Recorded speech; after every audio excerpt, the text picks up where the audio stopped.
Hey everyone, and welcome back to the newest episode of Deadbeat Son. I'm your host, Trey Lamb, and this is a very special episode because you're here. Isn't that nice? Isn't that nice that I said that? We're happy to have you. It's beautiful Tuesday, September 20th. Thanks for tuning in. Episode 10 coming at you. We've been doing this for double-digit weeks. Isn't that crazy? So thanks for being here. Again, thank you to everyone watching, listening, downloading, commenting. Good stuff. We appreciate that.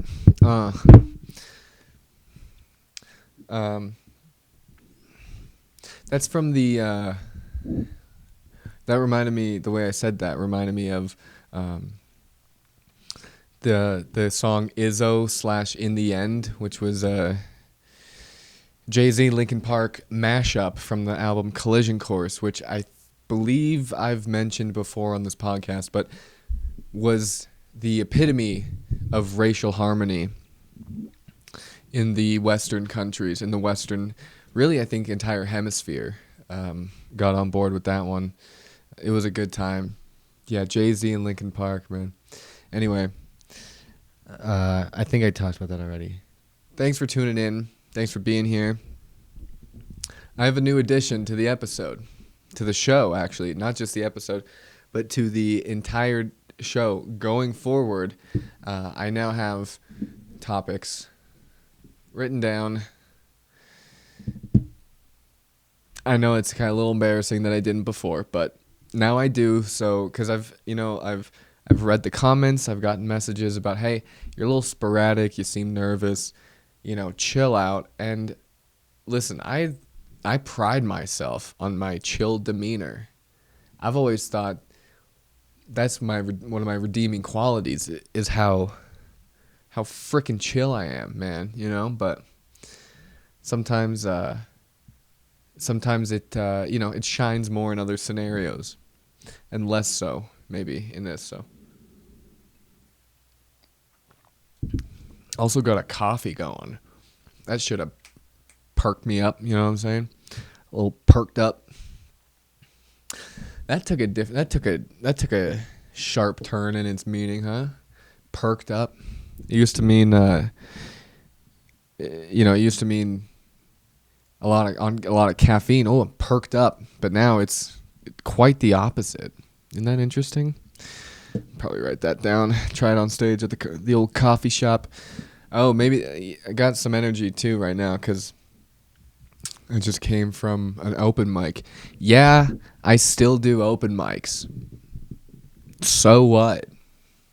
You got it, man. I still do them all the time. It's good. You gotta stay humble. There's also no stage time out in Utah, but it definitely keeps me grounded. I go to a coffee shop. There's a good decent amount of people in this room, but they're all very young, and they don't like anything even a little dicey. They don't want to hear anything about race or really sexuality or any of that stuff, and that's my bread and butter, baby. I got all these gay jokes. I got all these like non-binary stuff that I want to talk about, but it's tough to get across. Young people don't want it. They're not as open. They're not that open-minded, honestly.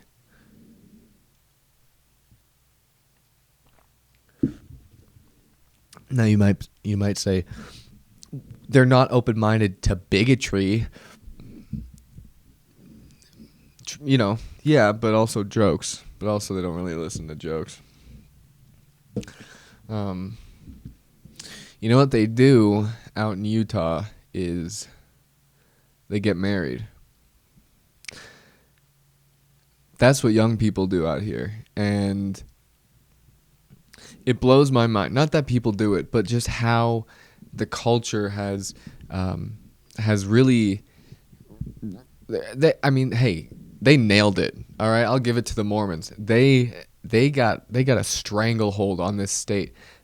Their culture, it's strong. These family values, that line is linear. Okay, I mean, yeah, you get people who drop off here and there. Generations too. The newer ones are a lot of people are leaving, but still, the ones that stay, they're doing it, and they're doing it right, the right way. I mean, dude, you drive by the Capitol building downtown, and any given Saturday morning, you're seeing people taking wedding photos who are literally 18 years old.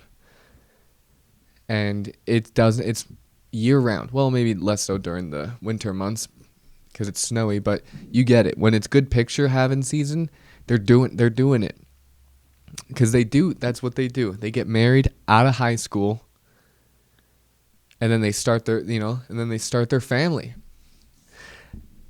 Imagine trying to find your husband or wife in high school. Like, that's it. That's where you have to choose from, is the people in your grade. Isn't that would blow my... Think about your high school class. Think about your graduating class. Is there someone that you would have married? And if so, more importantly, would they have married you? For me, the answer is yes and no, respectively. Yes and then no.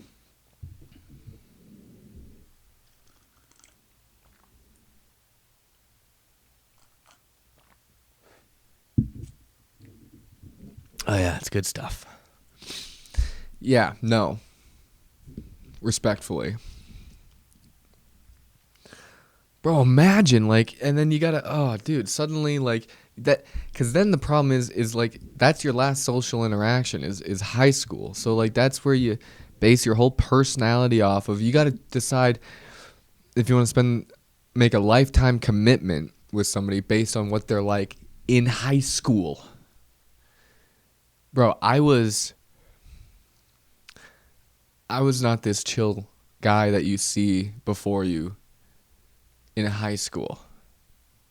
Far from it, dude. My hair was short, bro. Hair was short. I couldn't grow this, whatever this is. I wanted to be on Saturday Night Live. I was I was I was not a good candidate. The work I've done on myself that has been the most substantial has happened basically essentially after college. From college until now is when I've changed the most, and became this chill ass dude that you see right here. So to shack up with somebody at 17, and then decide at 17, that's me. Yep, this is it. Dude, what? Oh, bro, I couldn't. I mean, that's basically like an arranged marriage. Kind of. Not really, but kind of. Oh, my school, man, like, and I changed schools. I would change school. I moved around schools. I was so screwed, or I had an advantage. If I had, like, I was screwed if, if I went to a school where late in, like, close to the end of, close to graduation time, and everyone had already paired up and decided who they were going to marry in that class, I'd be screwed. But then I might have the advantage of these couples who had already been together for a while, and then I come in and I'm the cool. I'm like different, but I wasn't really. I was just another white kid.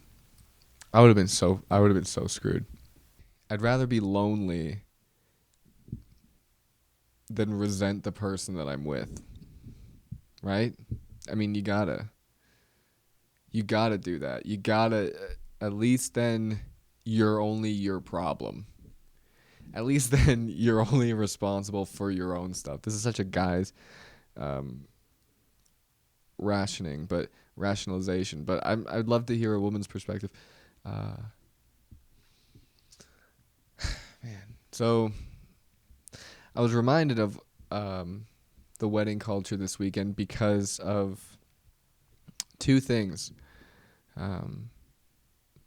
two separate but the same but similar thing but equal things. At one of the shows this weekend, there was a bachelorette party. That's all good and well. Hey, no problem there. That's fun. You know, they're often at comedy shows. I always ask, why the hell would you come to a comedy show with your bachelorette party? I don't understand. That's just me. I know too much about the biz. But hey, if I can save anyone a hassle, don't bring your bachelorette party to a comedy club. If it's a small group, maybe. Here's the thing: there were 36 of these women together in one party. There's 36 of these damn women at the comedy, and they took up only the front section, only the front rows surrounding me. It was all this like one bachelorette party. Bro, I was sitting there in the green room, and I was hosting the damn show. I had to go up there first, right? Okay. Dude, I'm sitting there in the back of in the green room with the other comics, like I was on a ship headed to Normandy and was ready to dock on the beach. Bro, I was like, oh man, I was like praying, I was like, oh Father, our Father who art in heaven, you know what I mean? Hallowed be thy name. Kingdom come, will be done. Praise Allah, right? All that good stuff. And I went up there, man, and wow, they were rowdy, to say the least. They were wild. Dude, I felt like I was shell shocked up there, man. They were just yelling from here and then from here and then from her and then her, and then these two are talking to each other, and then those two, and then these two are talking. It was, dude, I felt like I felt like that scene in Saving Private Ryan. Dude, I felt like I was looking for my arm was blown off and I was looking for it on the beach, bro. They would not stop talking, and I interacted with them, of course, to try to like, dude, it was like herding cattle. I'm sorry I'm not saying they're cows, but the group of them act like a herd of something. Okay? And my job as the host was to kind of get them all to listen. Dude, I had a substitute teacher's job this weekend, essentially, right? It was my job to basically let these women know that they are at a comedy show and what the etiquette was. So I'm making jokes, talking to them, but making jokes for the whole room. But then they were chirping at me, man. They were chirping. And one woman even, I was doing a joke, and I was getting to the punchline. The next line that was to come out of my mouth was the final line and the punchline of the joke. But before I could get to the last line, a woman piped up and interrupted me because of what I just, she wanted to add to the joke and interrupted me, killed the momentum of the joke. I couldn't continue it. What am I going to start over? And I didn't think much of it. Apparently, it was quite jarring to the crowd because somebody messaged me on Instagram, essentially begging me to tell her how that joke ends, which is very sweet and very funny. But the gesture, the jokes, whatever. So the other thing, I said there was two things at this show. One of them was a bachelorette party of 36. The other was a bachelor party of like 5 dudes, like 2 rows back. I was thinking, what in God's name are you doing coming to a comedy show? Like, the guys, at least I understand more than the women. Because, it was an early show. You guys, you go, you just get a few drinks with your bros, and then you head out for the rest of the night. But these women, and I understand that may have been the intention, but that was not what happened, or even close to what happened.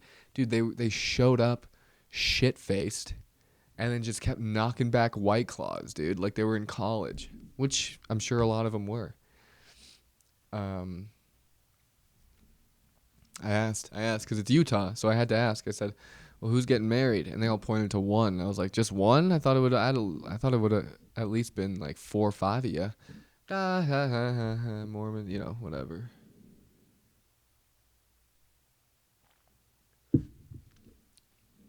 I've actually never seen a polygamist family out here. I hear about them. I haven't seen any. I see a lot of swingers, but that's everywhere. Oh, I have a dental update. Update on my teeth. My tooth. I need a root. I know I said last episode I said I need a... Did I? No, I didn't. So last episode, I had an open wound.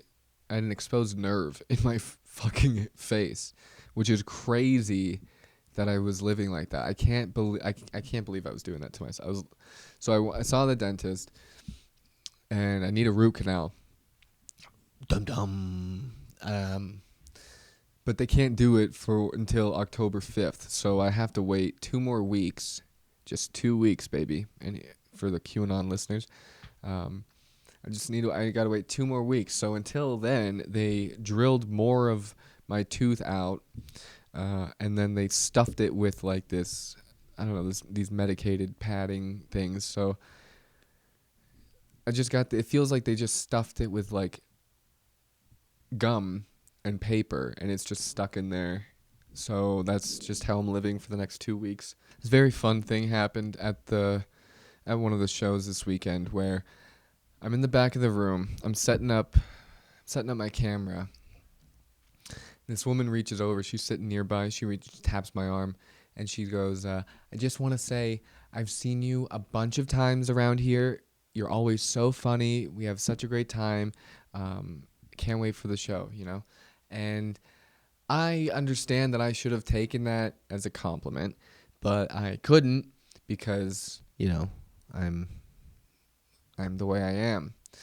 The way I heard it was, oh, this woman knows all of my jokes, and even if I've switched it up at this certain clubs, which I try to do, I try to switch them up, but I mean, you see me a handful of times in the last month, like you've probably seen everything I've done, and you've seen a lot. You've seen a lot of the stuff. You've seen most of my stuff, including some new stuff, probably. So I was thinking, shit, I gotta switch it up. I gotta do different stuff. Maybe bring back some old things that I've been working on again, or switch up, throw a couple new ones in there, switch up the order. And I did that. I did all that, and it didn't go well. My set was like, all right, and I couldn't help but think the entire time I was on stage. I was like, I wonder if like she's heard this. I wonder if they know this one. And I kept trying to look in the back to see if her and her husband were laughing, dude. And oh man, it got so in my head. I felt like it was like the pilot with Seinfeld, when his agent's like, the pilot's in the audience, and he's like, why are you telling me? I don't care. And she's like, I just don't want you to freak out. when you go out there and you see him, and he's like, why would I freak out if I saw him? Then he goes out on stage, and then he sees him, and all he can focus on is, yeah, that's what happened, man. That's all I could think about was this woman thing. Like, man, does she know all of my shit? And then they left early, not during my set, but during the headliner's set, and they walked past me in the lobby, didn't say anything. That stung. You know? Oh, just didn't say a word. That stings. Oh. I switch it up for you. I don't even know what I would say. I don't know what I would say to me. I'd say probably quit, stop. Quit worrying so much. Or just quit comedy. You could do that too. Quit comedy, drive for Uber. A lot of people need to quit comedy and drive for Uber. I was in Idaho Falls last week for a show, and not to brag, but took an Uber from the venue back to the hotel. Uber driver, smelly. Car, smelled. The BO. It was like the BO episode. I had a very Seinfeld weekend. The BO in the car, and then the pilot in the audience. Idaho Falls is a small enough town that you can afford to be a smelly Uber driver. You can afford to have a smelly Uber car, because what are we going to do? We are at the mercy of the drivers, because there's only like 6 of them, and one of them was not busy when I needed him. I got in his car, it smelled, and I go, but I thought about saying something, I thought about the review, but I go, why? So what? Let him smell, let him stink up the car, man. Like, he was there when I needed him, and I need him more than he needs me. Guaranteed, right? I don't know. It was raining. So, like, what am I going to do? I put up with the smell. I wish those small town Ubers, man, you could just, if you live there, I would just get to know him. I would just get his number and be like, yo, let me give you $20. I'll give you $50 a month. You take me wherever I want to go. Something like that, I try to work out. Let's cut out this Uber middleman bullshit, We'll do to Uber what Uber did to the taxi service, and we'll just we'll edge them out. That's what I would do. And I would say, here's another 50 for a fucking air freshener. You know what I mean? You know what's a good thing about that, though, about having a smelly Uber? It was an authentic stink. Does that make sense? It was a stink that you smell it and you go, well, at least this is just who he is, right? Like, it didn't stink like he tried to, he's trying to create an environment for you, or, like a eucalyptus gone bad. It wasn't like that kind of stink. It was just like, hey, man, I'm here. I'm doing this. Hey, I'm here wearing basketball shorts and a greasy shirt. This is what you get, baby. And that's really that says a lot about, who people really are. You get an Uber in the city, in like a big metropolitan city, and it's like all the bells and whistles, and you want snacks, you got cupboards, I got you want a room for the night, you could sleep in my car. But when you're in a small town, man, you get in and it stinks, and you get out when you get there. I like the simplicity of it, It doesn't stink like he's trying too hard. It stinks like he's just not trying, really. That's fine. I'm fine with that. So, moral of the story is don't get married before you're ready. I think that's kind of what this all comes back to, right? And unless you really want to, like, if you're doing a bachelor or bachelorette party, I feel like a lot of people are. Shit, I don't even know, man. What would I do? What would I do for a bachelor party? I should think about that. I should start thinking about that. I'm gonna get married, not soon, but I will probably at some point. What would I do for a bachelor party? I wouldn't do like something that's been done a bunch of times. Like, I wouldn't do the strip club. I'm not trying to go out and get boners with my bros. I don't need that. You know what I would do? I would get us on the show Hole in the Wall, which was a Japanese game show adopted by the U.S., I believe. And I would get us on a team for Hole in the Wall. And we'd be doing fucking, shit like that. Or Wipeout. If I could get us on the show Wipeout, I think that'd be a lot of fun. I'd like some sort of physical activity, yeah, where there's but also with a game show aspect to it. I think that'd be a lot of fun, and a good bonding experience, because we're not doing bachelor parties for what I imagine they were intentionally for, which is to go get laid by someone else before you commit to one person, right? Before you commit to this person for the rest of your life. So, and no one's really doing that, right? Like, if they are, that is wild. That is to like be like, hey, we're both gonna bang somebody. Peace out. I mean, at that point, you may as well just have an open relationship, which doesn't work, by the way. Now, I'm not speaking from experience, just there's no way it works. So, if you have an open relationship, send in your experiences, and if it's worked and not, I think it can work to a point, up to a certain point. But we can get into that next episode.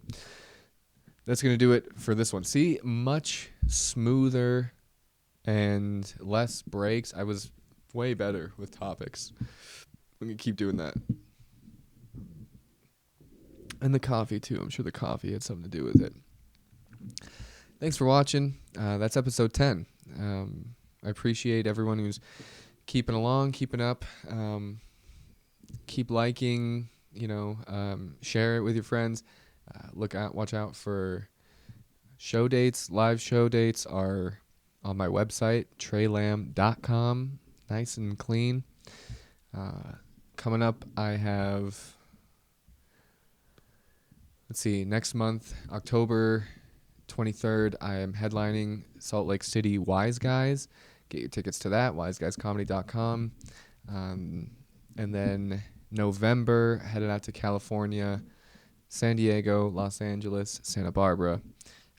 All the info can be found on my website or Instagram. Take care of yourself, and we'll see you next time. Thanks. Bye.